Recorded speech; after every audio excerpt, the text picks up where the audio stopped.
En la noche del 23 de julio de 2021, Verónica Koropkina se encontraba en compañía de 4 hombres. Antes de esa noche, la conocían como una madre común, una esposa común. Esa noche no regresó a casa. Y para entender cómo ocurrió, hay que empezar un poco antes. Verónica tenía 41 años, pelirroja, llamativa, con 2 tatuajes, uno en el hombro y otro en la espalda baja. Casada con Andrei, una hija adolescente, un departamento en la avenida Ulianovsky, en Krasnoyarsk. Nada fuera de lo común, si no supieras cómo termina todo. Los vecinos luego dirían lo mismo, como si fuera un calco. Una familia normal, tranquila. Nunca hacían ruido, ninguna fiesta. Una de las vecinas añadió que acababa de regresar de un viaje y ni siquiera se había dado cuenta de que algo había ocurrido, hasta que por casualidad escuchó una conversación ajena sobre una identificación. Andrei Koropkin, cuando lo contactaron los periodistas, respondió brevemente. Solo dijo, ¿qué puedo decir de ella? Alegre, llena de vida, y se calló. No quiso comentar nada más. Así que, en la noche del 22 de julio, Verónica se preparó para ir a casa de una amiga en el complejo residencial Belle Rossi. Le dijo a su esposo que volvería tarde. Pasó la noche allí. Todo transcurrió con tranquilidad.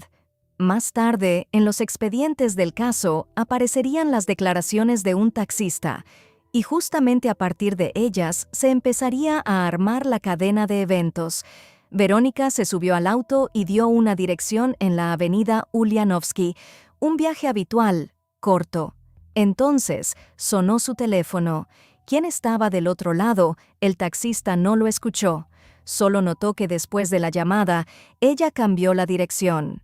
Ahora necesitaba ir a la calle 9 de Mayo, al Café Chance.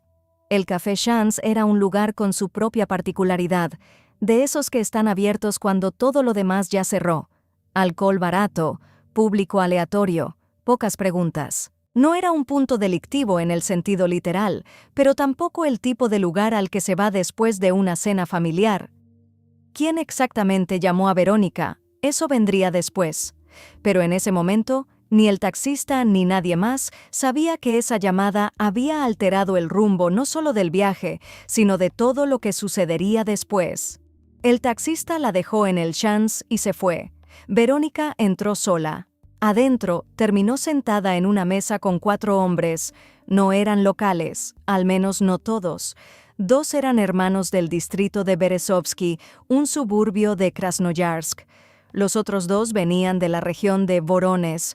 El menor tenía 20 años, el mayor 34. ¿Cómo exactamente empezó la conversación y quién se sentó primero? La investigación lo reconstruiría después. Pero el hecho es que Verónica se quedó con ellos y siguió bebiendo. Desde afuera, parecía una reunión nocturna cualquiera. Una mujer de poco más de 44 hombres jóvenes, a quienes ella veía por primera vez en su vida. Y nadie del personal del café recordaría después nada alarmante, ni discusiones, ni conflictos, ni intentos de irse. Alrededor de las 2 de la madrugada, el Chance empezó a cerrar. Terminaban sus tragos. Alguien del grupo sugirió seguir la fiesta en otro lugar, más lejos. Verónica aceptó. ¿Por qué? Una pregunta que nunca tendrá respuesta. Tal vez le pareció que no había peligro. Tal vez el alcohol había adormecido su sentido de alerta. O quizás simplemente no quería volver a casa. Salieron a la calle y se subieron a un Lada Granta plateado. Uno de los hermanos tomó el volante. Verónica quedó en el asiento trasero, entre 2 de ellos. El auto arrancó rumbo al distrito de Berezovsky, y cuando abriera los ojos, a su alrededor ya habría bosque. La ciudad quedó atrás rápidamente. La carretera pasaba junto a poblados, luego a lo largo del bosque. El distrito de Berezovsky comienza justo después de Krasnoyarsk, desde el centro, unos 30 a 40 minutos. De noche, aún menos. Verónica para ese momento ya se había dormido. El alcohol, la hora tardía, el traqueteo del asiento trasero. Lo más probable es que se haya quedado dormida casi inmediatamente después de salir de la ciudad. Empezaron a quitarle sus joyas, aretes, anillos, cadena, todo lo que llevaba puesto, con cuidado, sin despertarla. Y esto es importante de entender, no fue un impulso espontáneo. Fueron acciones de personas que ya habían tomado una decisión, aún en el auto, antes del bosque, y quizás incluso en el café. El auto se desvió del camino y se detuvo en una zona boscosa. Los faros se apagaron, oscuridad total, árboles, ni una sola casa en kilómetros. En algún momento, Verónica despertó. ¿Qué exactamente vio en los primeros segundos? Pero algo entendió de inmediato. La situación en la que se encontraba no tenía nada que ver con lo que ella había aceptado. 4 hombres, el bosque, la noche, sin comunicación, sin posibilidad de pedir ayuda. Sus joyas ya no estaban. Y a partir de este momento, todo lo que los investigadores reconstruirían después, según las declaraciones, pintaría un cuadro completamente diferente. La escena resultó ser atroz. Cuando Verónica recobró la conciencia, 3 de ellos ya no disimulaban. En los expedientes del caso consta como una agresión grupal contra su voluntad. 3 de los 4, los 2 de Borones y el hermano mayor, actuaron por turnos. Ella no podía resistirse, ni física, ni numéricamente, ni por las circunstancias. Una mujer sola contra 3, en lo profundo del bosque, sin teléfono, sin un solo ser humano en kilómetros a la redonda. El cuarto, el hermano menor, el que conducía, no participó directamente, pero tampoco intervino, ni la detuvo, ni la llevó de vuelta. Se quedó al lado, esperando a que todo terminara. La investigación más tarde calificaría su rol como complicidad. Después de eso, le quitaron el teléfono y luego la tarjeta bancaria. En ese momento, no le quedaba absolutamente nada, ni joyas, ni comunicación, ni dinero, ni posibilidad de escapar. Pero ni siquiera eso les bastó. Necesitaban el código PIN de la tarjeta, y lo que idearon para obtenerlo dejó sin palabras incluso a los investigadores acostumbrados a casos graves. Uno de ellos tomó una pala, estaba en el maletero, y esta es una de las piezas a las que la investigación le prestó especial atención. La pala estaba con ellos, no la recogieron en el bosque, no la encontraron por casualidad, la habían llevado de antemano. Justo frente a Verónica, a pocos pasos, 2 de ellos empezaron a cavar. Sin prisa, metódicamente, el hoyo se hacía más profundo. Verónica observaba. Ella entendía para qué era, y ellos ni lo ocultaban. El esquema era simple. ¿Nos das el PIN? Quizás no pase nada. La fosa ya estaba lista. No era un interrogatorio ni una amenaza verbal. Era una persona de pie, mirando cómo preparaban el lugar donde la iban a enterrar. Como se sabría después, las fuentes difieren sobre cómo se comportó Verónica. Según una versión, se negó categóricamente a hablar y los hombres tuvieron que presionarla más. Según otra, hizo todo lo que le exigieron casi de inmediato. ¿Cuál de las versiones está más cerca de la verdad es difícil de establecer? Las declaraciones las dieron los propios acusados y cada uno contó los hechos a su manera. Pero el resultado fue el mismo. Obtuvieron el código PIN.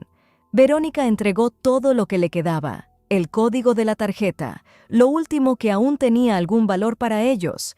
Y aquí, en teoría, la lógica sugeriría que si solo querían el dinero, después podrían dejarla ir. Pero la lógica no siempre funciona, y definitivamente no con personas como estas. Obtuvieron el PIN, pero eso no salvó a Verónica. Hicieron un lazo con un cable eléctrico y se lo pusieron alrededor del cuello. Todo en el mismo bosque, en la misma noche, con las mismas manos. Después quemaron sus documentos, pasaporte, todo lo que llevaba encima, al fuego. Como si al destruir los papeles pudieran destruir también a la persona, hacer que simplemente dejara de existir. Y aquí viene un detalle que dice mucho. Esa fosa que habían cavado frente a ella no la usaron. La enterraron en otro lugar, cavaron una nueva, la colocaron, la cubrieron con tierra y ramas. La primera fosa había sido un espectáculo, un instrumento de presión. La segunda fue real. Después de eso, los 4 se subieron tranquilamente al mismo Lada Granta y se fueron, y en la avenida Ulianovsky, Andrei Korobkin esperaba a su esposa. No llegó ni por la noche ni por la mañana, el teléfono no respondía, y con cada hora el silencio se hacía más pesado. Por la mañana, Andrei marcó el número de su esposa. No hubo tono. El teléfono del usuario está apagado o fuera del área de cobertura. Marcó de nuevo. El mismo resultado. Envió un mensaje. Se fue y quedó sin respuesta. Lo primero que hizo fue llamar a la amiga con quien Verónica había estado la noche anterior. Ella confirmó. Sí, se fue de su casa por la noche. Pidió un taxi. Después de eso, nada. ¿A dónde fue? ¿Con quién estuvo después? La amiga no lo sabía. La alarma la dio la madre de Verónica. No el esposo, sino la madre. Esto lo confirmaría después el comité de investigación. Se presentó ante la policía cuando quedó claro que su hija llevaba días sin dar señales de vida. La denuncia fue aceptada, pero la historia no salió al espacio público de inmediato. Fue en julio, una semana después de su desaparición. 7 días. En ese tiempo, los 4 ya estaban borrando huellas y Verónica se encontraba bajo tierra en el distrito de Berezovsky y nadie lo sabía. Cuando finalmente publicaron la alerta de búsqueda, la ciudad vio un rostro, pero aún no conocía la historia.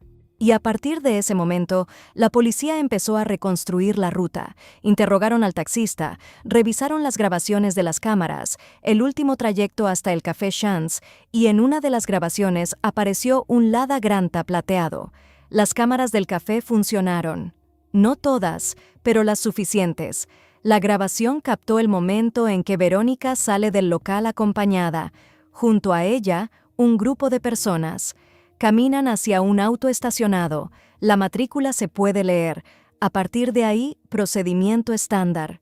Verificaron la matrícula. El auto no estaba registrado a nombre de ninguno de los hombres, sino de una mujer, la pareja de uno de ellos, y eso de inmediato redujo el cerco. Un auto personal vinculado a una dirección concreta y a una persona concreta. Pero en la grabación, los investigadores notaron algo más. Además de los 4 hombres, junto a Verónica salía otra mujer del café. Al salir, el grupo se dividió. La mujer se fue por un lado y Verónica se subió al auto con los hombres.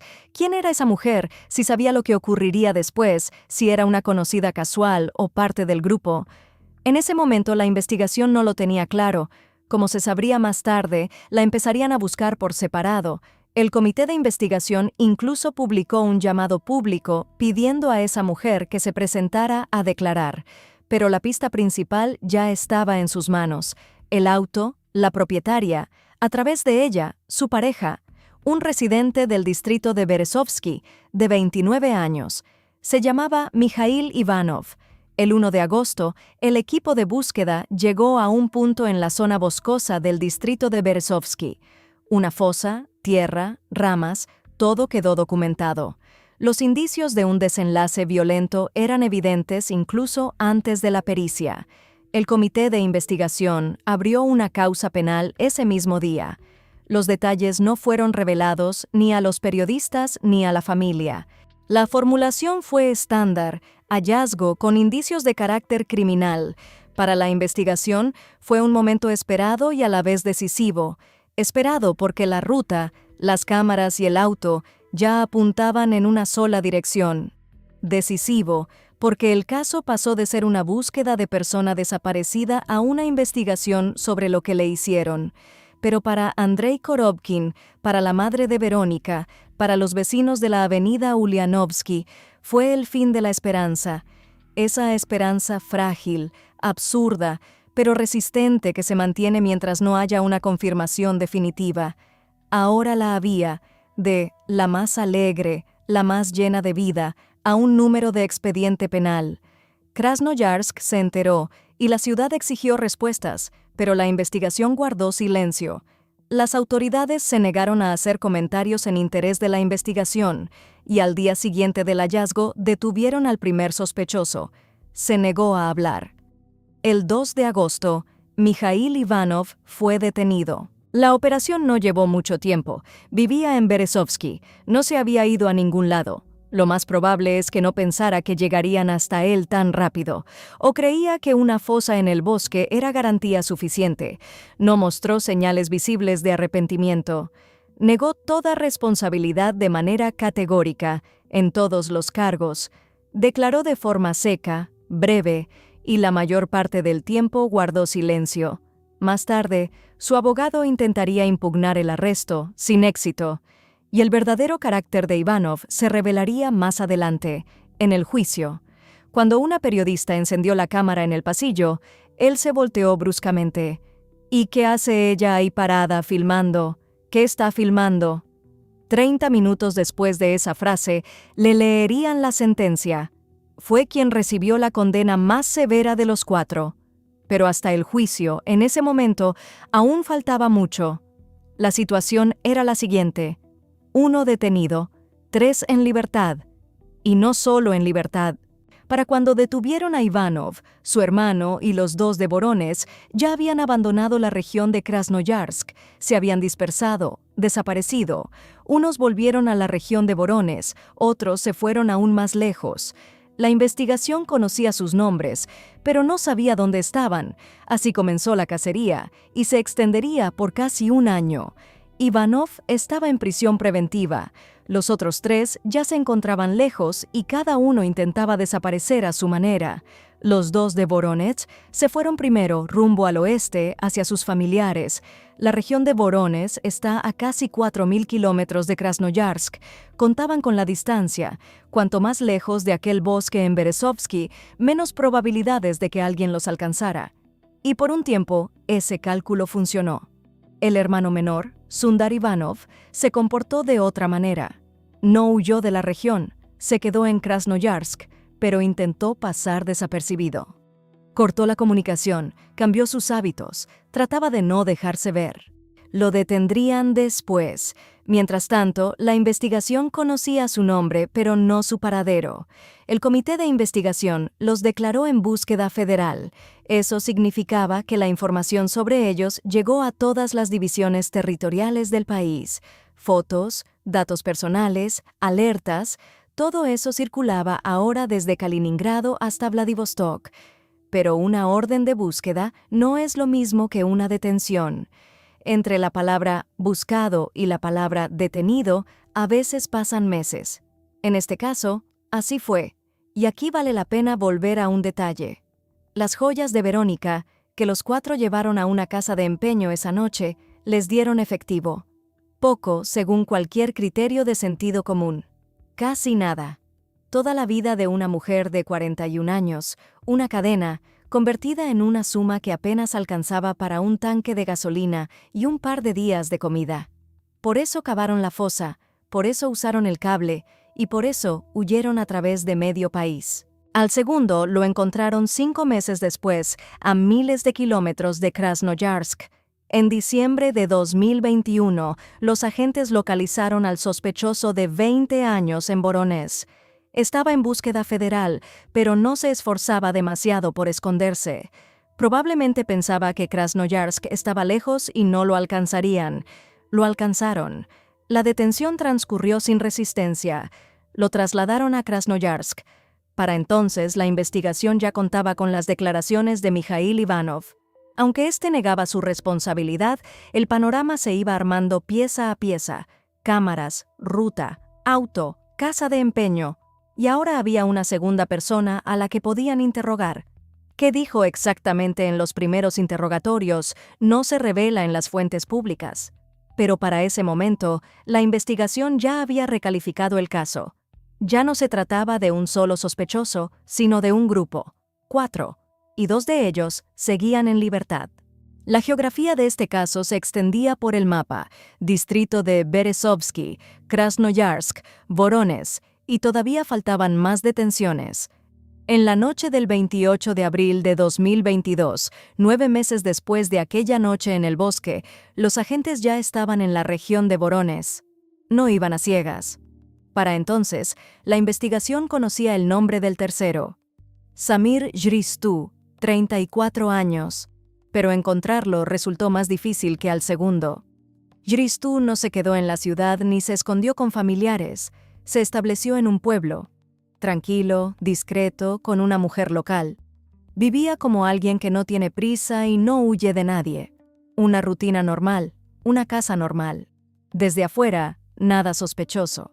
Los agentes del Departamento de Investigación Criminal de la Jefatura de Krasnoyarsk trabajaron junto con colegas del distrito de Berezovsky. Fueron al lugar, realizaron la detención.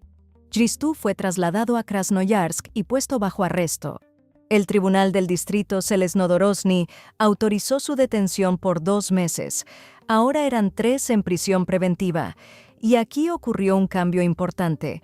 Los 3 empezaron a declarar. Admitían parcialmente su responsabilidad, pero cada uno contaba su versión y cada uno señalaba a los demás. La investigación obtuvo 3 perspectivas diferentes sobre una misma noche. Las declaraciones no coincidían en los detalles, no coincidían en lo fundamental, en lo que sucedió en aquel bosque. Quedaba el cuarto, Sundar Ivanov, el hermano menor de Mijail, el que conducía, el que no participó directamente, pero tampoco detuvo nada. Y su detención estaba cerca. Cerraría la última pieza faltante de este caso. Con Sundar Ivanov, las cosas fueron diferentes. Lo localizaron a través de las direcciones de familiares. Lo trajeron. Los 4 implicados resultaron ser de etnia romaní, originarios de la región de Voronezh.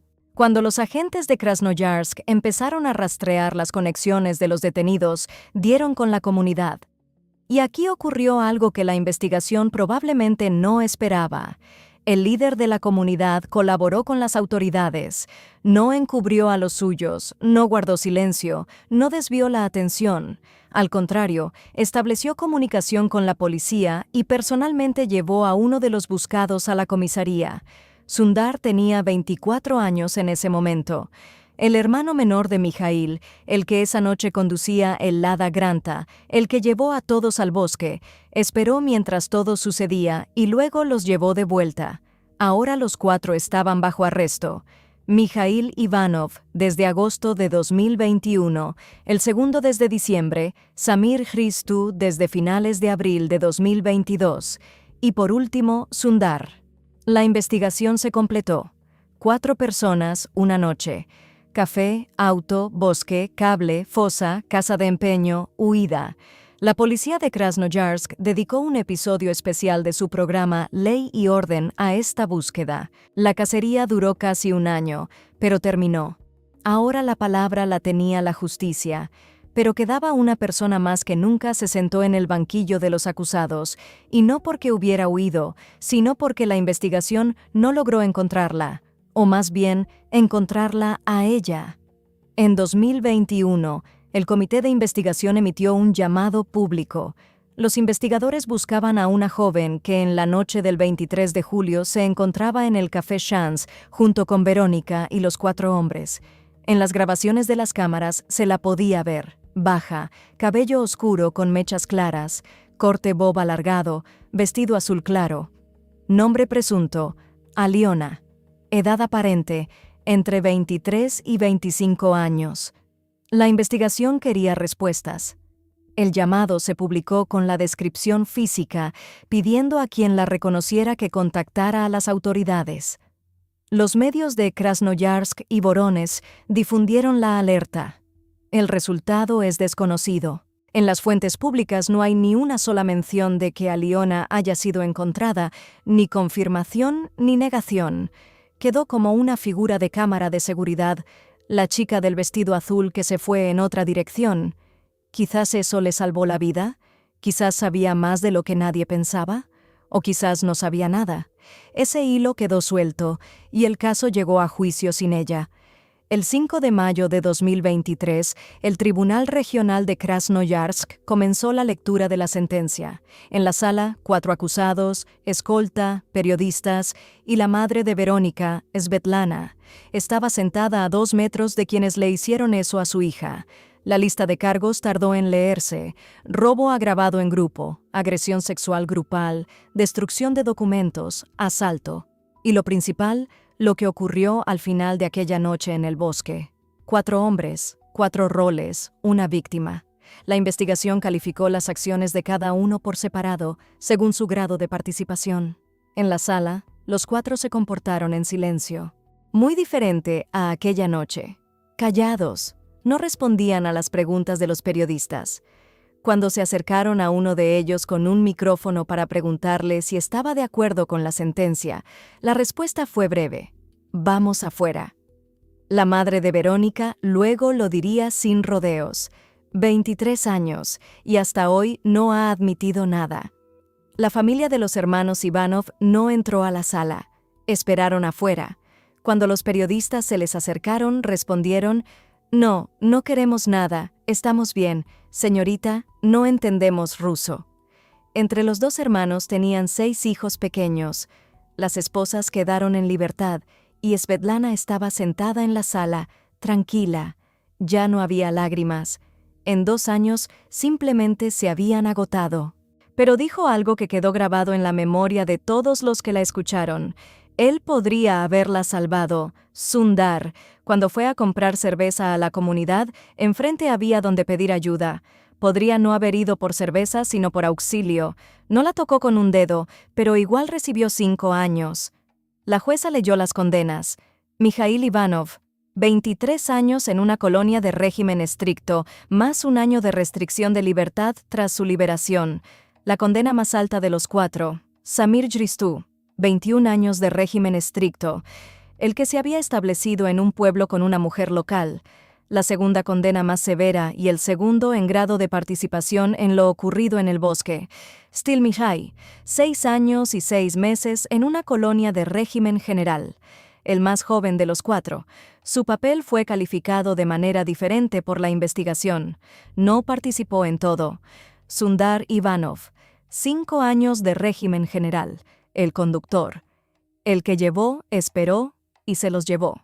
El que pudo haber ido a pedir ayuda pero fue por cerveza. Además de las condenas, el tribunal ordenó una compensación para la familia, 1 millón de rublos por parte de cada uno de los 4. El resto de las demandas civiles fue rechazado. Svetlana escuchó la sentencia. Después, frente a la cámara, dijo brevemente: «Conforme». Sin indignación, sin exigencias de endurecimiento, solo, conforme. 2 años de espera, una búsqueda por todo el país, un juicio y 4 cifras en un papel: 23, 21, 6 y medio, 5. Al momento de la lectura, la sentencia aún no había entrado en vigor. Los condenados conservaban el derecho a apelar. Jurídicamente, el caso aún no estaba cerrado. Pero para Svetlana, para Andrei, para los vecinos de la avenida Ulianovsky, terminó ahí. Y así, la justicia cumplió su parte. Los 4 recibieron sus condenas. Pero una pregunta quedó sin respuesta, la que hicieron todos, desde los investigadores hasta los vecinos. ¿Por qué una mujer casada fue sola, a la 1 de la madrugada, a un café de dudosa reputación? La respuesta a esa pregunta resultó ser más compleja de lo que nadie imaginaba. Los 4 fueron encarcelados. El caso se cerró, pero después de la sentencia, las preguntas no disminuyeron, aumentaron. ¿Quién llamó? La investigación lo estableció, pero la información nunca se hizo pública. Un medio de Krasnoyarsk publicó un titular que afirmaba: «Quien la citó en el café fue la misma persona que luego acabaría con su vida». Si eso es cierto, entonces el encuentro no fue casual. Alguien de los 4 tenía su número. El contacto existía antes de esa noche. Pero el tribunal estableció otra cosa. Verónica conoció a los hombres ya dentro del café. 2 versiones, ambas de fuentes oficiales. ¿Cuál está más cerca de la verdad? Nunca se aclaró públicamente. Después, otro detalle. Andrei Korobkin, aparentemente, no se dio cuenta de inmediato de que su esposa no había vuelto. O se dio cuenta, pero no acudió enseguida a las autoridades. ¿Por qué? ¿Estaba acostumbrado a que regresara tarde? ¿No quería armar un escándalo? ¿O había algo entre ellos que los vecinos desconocían? Andrei les dio a los periodistas exactamente una frase y se calló. No volvió a comentar, ni sobre esa noche, ni sobre la llamada, ni sobre si sabía a dónde había ido ella. El silencio del esposo no es una prueba, pero es una pausa que dice más que las palabras. Quizás detrás de ese silencio hay una parte de la vida que otros no veían o no querían ver. Quienes conocían a Verónica más de cerca que los vecinos guardaron silencio, por respeto, por miedo, por no querer remover, Pero la verdad, como suele suceder, no pide permiso. Hay hechos, y hay lo que se esconde detrás de ellos. Los hechos son estos. Ella no llamó a su esposo, no lo pensó, simplemente se fue. Parece que no era la primera vez. Las madres suelen alarmarse cuando saben de qué temer, cuando ya han visto, o al menos han sospechado, que su hija no vive exactamente como cuenta, y ahora lo que no se puede confirmar con documentos, pero que se deduce de todo lo que sabemos. Posiblemente, detrás de la fachada del tranquilo departamento de la avenida Ulianovsky existía otra vida. Salidas nocturnas con el pretexto de visitar a una amiga, encuentros casuales, una necesidad de adrenalina de la que no logró desprenderse ni después del matrimonio, ni después del nacimiento de su hija. Y esa misteriosa llamada en el taxi probablemente no fue una trampa. Lo más probable es que fuera parte de un patrón habitual. Alguien conocido la invitó a seguir la noche, y Verónica aceptó sin pensarlo. Se puede suponer que la madre lo sabía, o al menos lo intuía. Por eso fue ella quien dio la alarma primero. No porque fuera más ansiosa que el esposo, sino porque entendía, si su hija no regresó, significaba que había ocurrido lo que siempre temió. Y se puede suponer que Andrei se enteró de la verdad después, cuando la investigación reconstruyó la ruta, cuando quedó claro a dónde había ido y por qué. Verónica Koropkina no merecía lo que le hicieron. Nadie lo merece. 4 individuos sin humanidad recibieron sus condenas, y eso es correcto. Ningún bar nocturno, ninguna decisión arriesgada otorga el derecho a lo que sucedió en aquel bosque. Pero esta historia no es solo sobre ellos, es sobre el precio que se paga por una doble vida, sobre cómo durante años se puede caminar al borde del abismo creyendo que el borde no tiene fin. Sobre una sola decisión, no voy a casa, que se convirtió en la última. Y sobre la fachada detrás de la cual a veces se esconde una angustia que la persona no sabe cómo manejar. Una angustia que empuja hacia la noche, al encuentro con aquello de lo que ya no se puede volver, sin ayuda psicológica, porque esa mujer, muy probablemente, necesitaba ayuda, y su familia también. Si en su familia ocurre algo que escapa de lo habitual, que sale de las normas aceptadas, no lo guarden dentro. Resuelvan los problemas gradualmente a medida que aparezcan. Si les gustó este video, denle like y suscríbanse a nuestro canal. Hasta la próxima.